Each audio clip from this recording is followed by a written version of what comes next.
Hello and welcome to the podcast, Emma.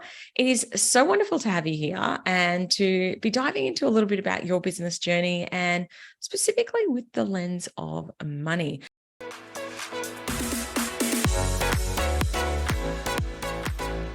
So, would you like to share a little bit about your business journey and a bit about your business? Yeah, thanks for having me, Claire. My business journey has been going for almost 5 years now in this business. So I had two businesses prior, and this is my third baby. I feel like it took me 3 goes to figure out exactly what I wanted to do.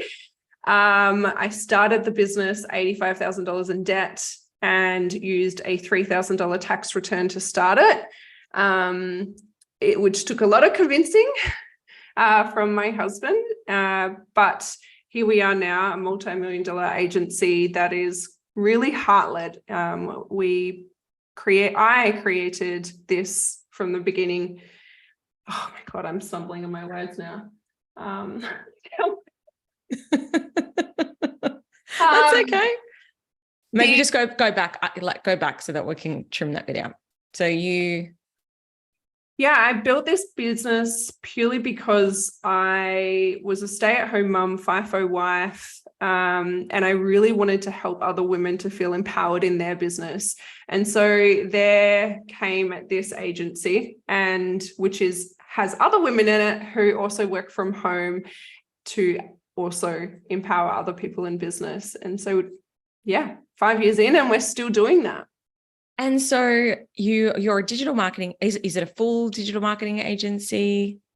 Yeah, so we specialize in particular in organic marketing. So we have an approach where we either can teach you how to grow your business, or we can do it for you. So I was always told at the very beginning of my business, you're crazy if you build a business that does both. It's too many offerings, you won't succeed. And I was like, no, there is 2 types of people in this world. There's 2 types of entrepreneurs. There's people like me who are like, if I don't know how to do something, I'm going to throw myself into it and I'm going to learn everything there is and I'm going to be a bloody whiz at it. Or there's people that are like, I just cannot, don't even try and talk to me about a bloody reel. I cannot, don't do it. I will just pay you to do it. And so there's 2 types of business owners, I feel, in the entrepreneurial space. And so we built an agency around catering for both of those customers.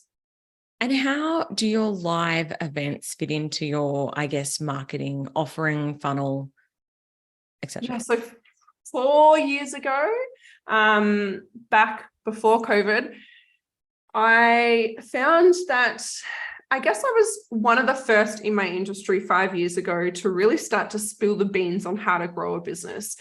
I got so much hate when I first started, was like, basically, why are you giving away all of these free tips? Why are you telling people how to run their business? Or like, why are you giving this free advice? They should be paying you. I was the only one in that space 5 years ago doing that. And that is how I built a wonderful community around that, because they were like, hey, this woman literally does care about us and wants to see us succeed. And I will always say, I mean, when I first started my second business, I was working for $1.50 an hour purely because I just loved what I did. And I will always say, I wish I could work for free, but unfortunately I have 3 children that I need to provide for. So I started out giving free advice, helping women, and that built a wonderful community. And then what I realized is every person who was building a business at home was so lonely, so isolated, wished that they had other people to talk to. And my first workshop that I did here in Perth, it was a 30-person workshop, and just watching these women come together and just build these wonderful friendships. And they're still friends nearly 4.5 years later. They're all still friends. They all come to every event. They even come to the Gold Coast one. They're all amazing women.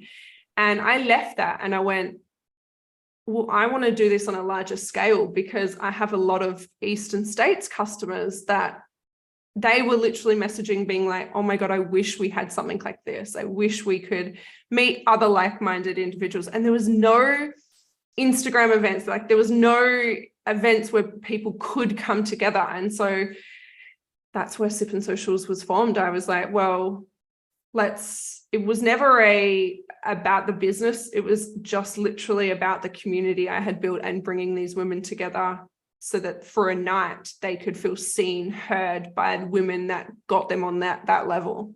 Yeah. Let's talk a little bit about the money side of events, because we were chatting before we pushed record about this. What's one of the biggest myths about running live events? Oh my God, Claire, I was literally just saying to you, I wish people knew the amount of money that goes into this. I remember I did a Perth event a couple of years ago and we had Sophie Keisha and Emmy Lou Loves there. And that it got some attention from trolls, and they were like, oh my God, 350 tickets at this amount, like $200 a ticket. This is how much money she's making. What a rot, and hand on heart, this event, which is our 12th event, is the first time we're making any profit. And it's, again, anyone that works in events will tell you do not make money from events. You do not. It's what you do with that event that you make money from. This event is costing us nearly $190,000. And go and add up 600 tickets at $269, because there's nowhere near what it's costing. And, it's what they see is a beautiful night and how much the tickets cost, but what they don't see is 12 months worth of work and the staff wages to do that, the time, effort, and all of the things that go into that. And people assume that these events are huge, big money makers for the people that are hosting them. But really, for me, it's again about my mission, and that's to bring my community together. And it's not about money making for me. And I know that's the worst thing you can sort of do in business, but it's, again, how you make those people feel and bringing them together. That is a lifelong thing. That is, I'm going to be at the forefront of their mind when they need something for business. But events certainly are not money makers. Yeah, I know. Well, I've run, retreats and live events myself. And I remember my brother said to me, so I was selling the tickets for $99. And I think, quite frankly, that's pretty cheap for a live event. You get drinks, you get a copy of the book. And I'm like, dude, I'm running at a massive loss on this. And he's like, at $100 a ticket. And I'm like, I swear to you, I am running at a massive, massive loss. And he's like, why would you do that? And I was the same. I'm like, you have to understand, it's a different reason why you do these things, like the buzz, the energy, the connections, bringing people together. And yes, also there are like profit activities that come off the back, because people meet you in real life, they build that bond, connection, and then, they will think of you when they are looking for their agency or coach or whatever. But yeah, it was something really interesting for me. I remember Emma Isaacs, who runs Business Chicks, said something similar, that basically people were attacking her about the cost of tickets, specifically for the Richard Branson retreat that she runs. And they are super, it's like $50,000 a head. Wow. And she said, we do not make any profit on that event. She's like, hand on heart, we don't. And it's just interesting. And I can imagine, because it must cost you a bloody arm and a leg to hire Richard Branson's island, right? And, let alone catering. And particularly if you want to do events well, which I know you're really passionate about, and I am as well. Like, we don't want to run a low cost scrimpy event. You want it to be beautiful, and you want people to have a really abundant and expansive experience. So thank you for having that conversation, because I think it's a big myth. Absolutely it is. Yeah. So let's talk about where you do make money then. So which parts of your business are the most profitable for you? I would say our 6-figure course is probably, we run that twice a year, is when we get the biggest cash injection in a quick 10 days. But that is then also spread, the 6-figure course that we do twice a year is run over 3 to 4 months. So we run that behind the scenes. So whilst it's on socials for 10 days promoting it, to get that intake, it's then run behind the scenes for 3 months. And so for the last 3 years, I think we've had, after this round finishes, we've had 3,500 people do the course and grow to build six-figure businesses from that course. Yeah, that and our digital products. So when I first started out, it was like, you are a great business coach, you're great at this, but ultimately your money comes from digital products, things that people can download and do themselves in their own time. So the digital products also, because it doesn't take up any of our time or effort, it's just there for people to purchase when they want to learn that particular topic. So one thing I would say is build something that sells in your sleep. Yes, love that. The scalability is where it's at. So question then, if you've got these two arms of your business, have you ever been tempted to shut down the delivery arm and focus in on the digital side? Look, I think with the change of the economy this year, that certainly has crossed my mind, because the thing is, digital products, 12 months ago sold so much more. People weren't thinking about a $17 product. They're like, yeah, add to cart. Cool, I need that answer. Whereas now the $17 product is where they're really thinking about it. They do stop and think on that $17 product. But then what we've found is like the other side of it, where it's the done for you, is picking up because their business owners are just so burnt out. They're like, I don't want to do it. So it sort of goes in waves based on where small business is at for me. Like my customer is that small business owner. So it goes in those waves of what the economy is doing. So yeah, I have, because it's also, the done for you is a lot of staff and staff time, versus digital is a lot less. And so for a business advisor, they'd probably come in and be like, well, just do digital. But like that isn't what set my soul on fire, and I'm a big believer in, just because something makes money doesn't mean it has, you have to go all into that. You can do something that also makes you happy, and both make me happy. Yeah, I love that. And it's so true because, even as a money person myself, I'm like, money isn't going to make you happy if you're doing something you hate. So you really do have to. And if you want to build a sustainable business, it has to be something that you enjoy. And, that's going to evolve over time as well. Like who you are when you start your business, and, as your kids are growing, that the things that you enjoy doing will change over time as well. And that's okay. But I love, love, love that you're, being heart-led, which is what you said is important to you, and yeah, really living the truth around that. So talk to me about your team. So do you have an office, or is everyone working remotely? Everyone works remotely. It's pretty wild to think that, we're a large agency, but none of us work together. I would absolutely love that.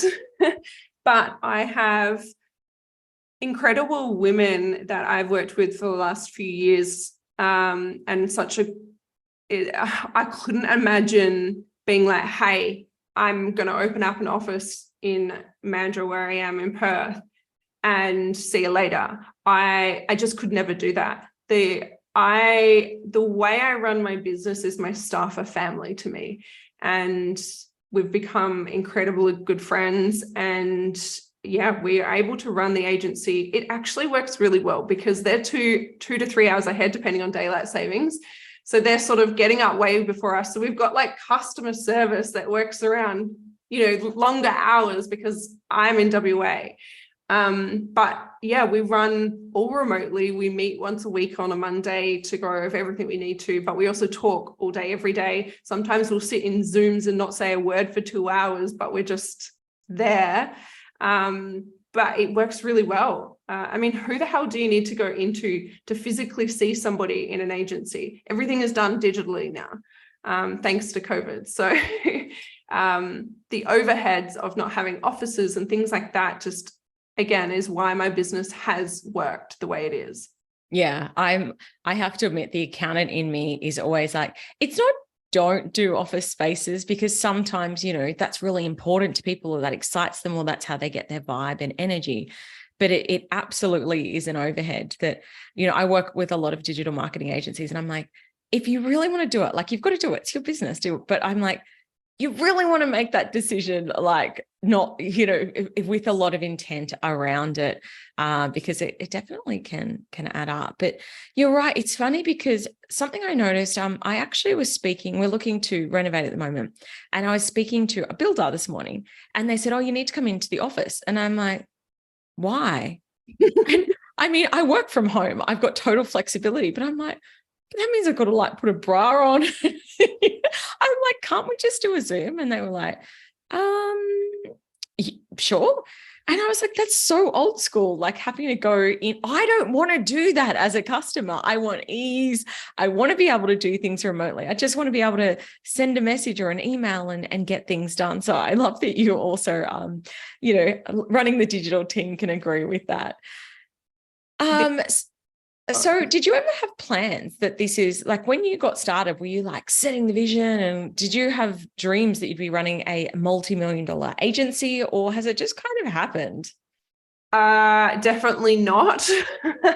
I mean, we all go into business being like, oh, I want to build this successful business, but I certainly didn't think I would build the community that I have, the relationships I've built, the experiences we've had, and most and foremost, the friendships that I've built in my team. I didn't have the best childhood. So to me, the women that work alongside of me are my sisters. So I absolutely did not envision this for me. I still have to pinch myself, like, what the hell?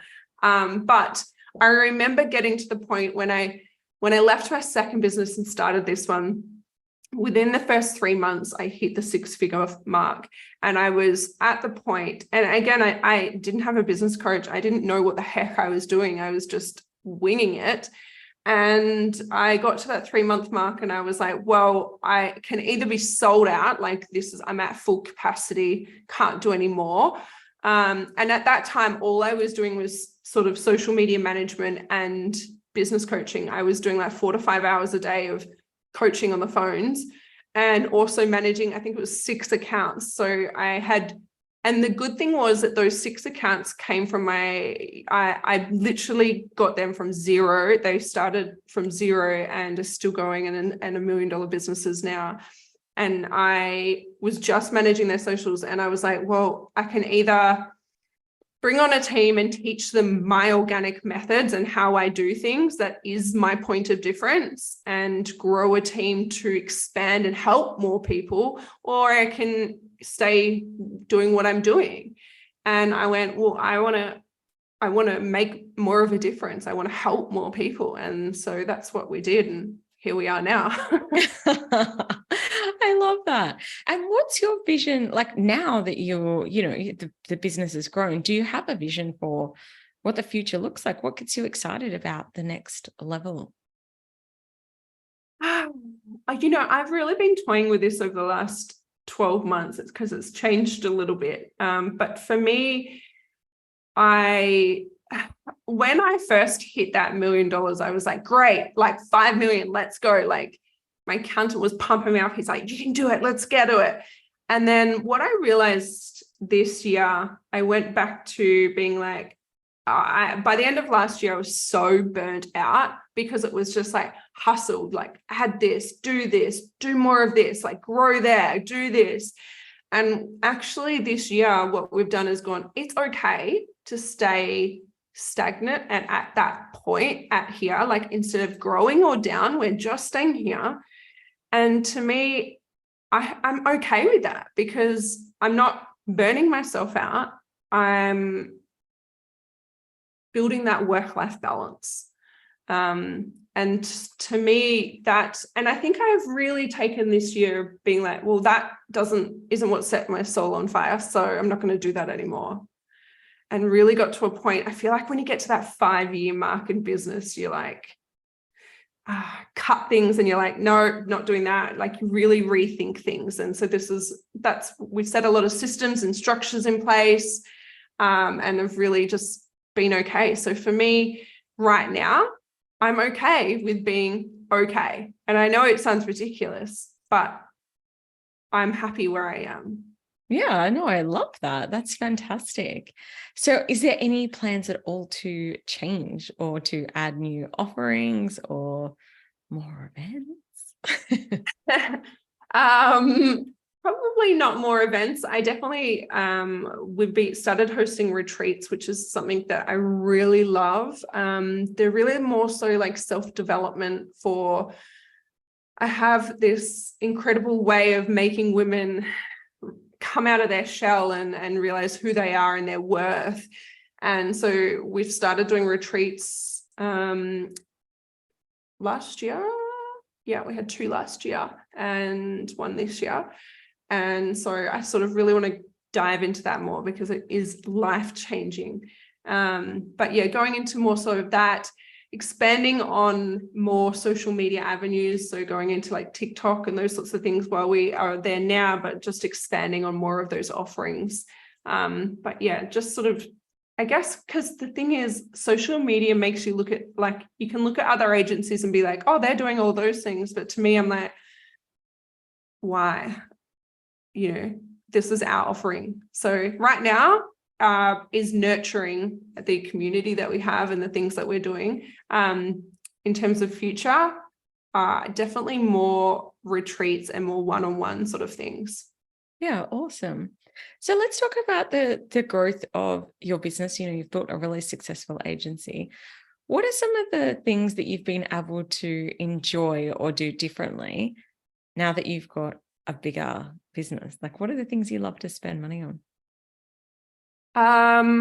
Well, I'm not a very traditional boss, and the accountant in you is probably going to die over this. Go on.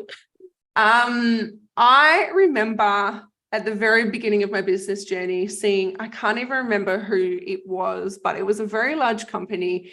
And for Christmas, she brought all of her staff around the world trip, and gave them $10,000 spending money. And it was like 200 staff. And it was this huge thing. And I remember looking at my husband and being like, that'll be me one day. And this statement that I'm going to say, I don't know if you'll like this one, but for me is, what's the point in having profit if you don't reward the ones that get you that profit? So I like to reward my staff when we hit certain milestones or hit certain things. Like last Christmas, I brought them a Louis Vuitton handbag each. Wow, that's so cool. And when we hit certain, like if we do a launch and it hits a certain thing, I'll buy them things like that. And everyone's like, well, you could just give them a bonus, or you could just, and I'm like, but the thing is, if they get money, where does that go? It goes into bills or mortgage, or it's like, I want to reward the very person, the woman who has worked her freaking ass off to help me build this business. And she is never going to go and buy herself that handbag because she's a mother and a wife. You prioritize your children and your family first. If I can give her that, and they look at that every time they walk into their wardrobe and be like, I worked hard for that, that to me is rewarding. So I love to take them on holidays. So whenever I'm traveling, I seem to always have 3 to 4 sort of staff members with me. I'll take them with me everywhere I go. I'm like, I don't want to be alone. I'm not going alone. You come with me. So yeah, I like to make my staff very much a part of the enjoyable things I get out of it. I really love to travel. I like you, love to be on planes and experiencing and going out for dinners with clients and things like that. I love that part of my business, whereas I couldn't do that if I had stayed just doing social media management. Now I get to enjoy the luxuries of life, I guess you could say, which to me is food. Food, travel, and it sounds like your love language is gift giving, because It sounds like you get a lot of enjoyment out of that. That's so beautiful. Sounds like such a cool place to work, by the way. I'm sitting here going, wow.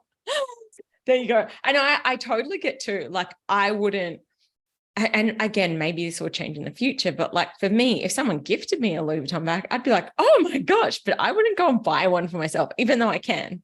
Yeah. It doesn't make sense. Yeah, so that's a really cool methodology. And I think the thing with money, like when I think about money and freedom and everything like that, it's like, what's important to you and your money values? Like, just because, you know, other people choose to do it in a different way, if that doesn't feel good or aligned to you. Like, for example, for me, if I was like, okay, we'll just never travel and put all the money aside and we'll have a big bank account. I'm like, why? And then I die with a whole ton of money and I haven't actually got to live my life. Like, I'm the same as you. I love to travel. And so for me, I'm like, that is me enjoying my money. And yeah, food's the other big thing for me as well. Probably not the wardrobe, as you can see. You know, this shirt jumper that I've got on must be at least 10 years old. Amazing. So what tips would you have for someone who's getting started in business, particularly in the space of digital marketing? Oh gosh, educate yourself is the most important. Educate yourself, because a lot of people, regardless of startup or where you're at, is you can always learn more. I always like to say, you need to spend 10 minutes a day learning something you didn't know yesterday. And that is how you will grow your business, because what you don't know is, what's that saying? You don't know what you don't know, right? Yeah.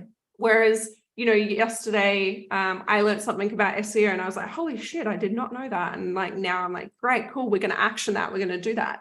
You know, so it's educating yourself so that you can grow your business. A lot of people spend their money on stock or building this big warehouse, or they put it all in the wrong parts of the business, when in actual fact, when you educate yourself, that is how you can grow and scale your business.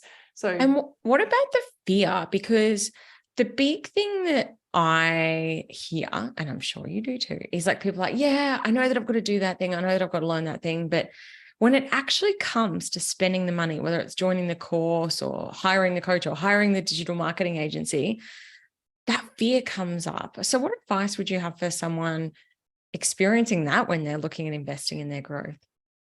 The thing is, we as women, for example, will go and drop $250 on a hairdresser, no dramas, because we know that we need our regrowth done to cover those grays every 3 months. But if you were to spend $250, if I was to say you've got $250 to spend on your business, that's also going to get you a return, they're going to essentially cock block themselves, because they're going to go, oh no, I could probably put that towards, you know, the synergy bill or the food shopping or this. What you've got to remember is that you only get out what you put into your business. And educate, it's the, you know, why do you pay for, you know, your child's education, but yet you don't pay for your own? Just because you've left school doesn't mean you stop learning. Yeah, 100%. I love that. And one way I like to look at it is break it down per day. You know, like if it's $900 and they're saying it's going to take 5 months to sort of implement that, then break that $900 down per day. And what does that give you? Because then that to me is like, I'm like, when I see $900, I'm like, oh shit, that's expensive. Whereas if I'm like, it's $10 a day. Yeah, cool. Like to me, I can make $10 a day. That means selling one of this, then cool. I'll bust my ass to pay for that $10 that day to cover that. Yeah. Yeah. And I think so many people focus on the cost of something and not what it's costing them to not invest it, if that makes sense. I know that I've made that mistake so many times. I'm like, I can just Google this stuff. And then like 5 hours later, you're like, how much was my time worth for all that time?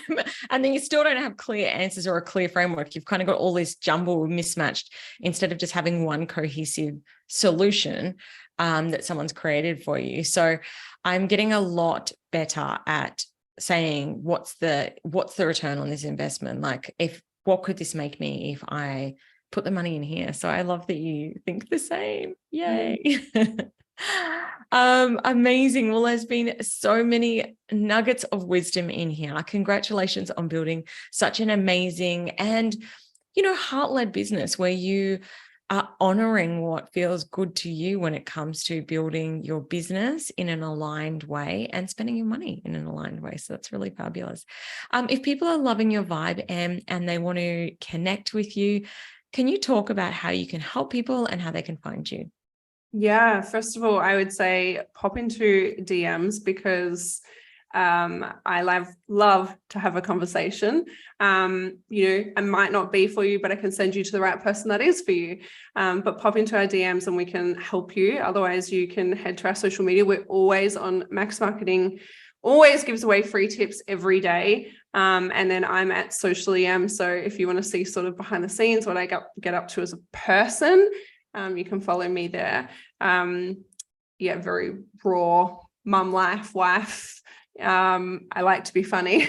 I love that. But otherwise you can head to our website and download any of our services there. We're about to launch into our 6 figures course next month. So again, if you're wanting to learn from start to finish how to grow a successful business, jump in.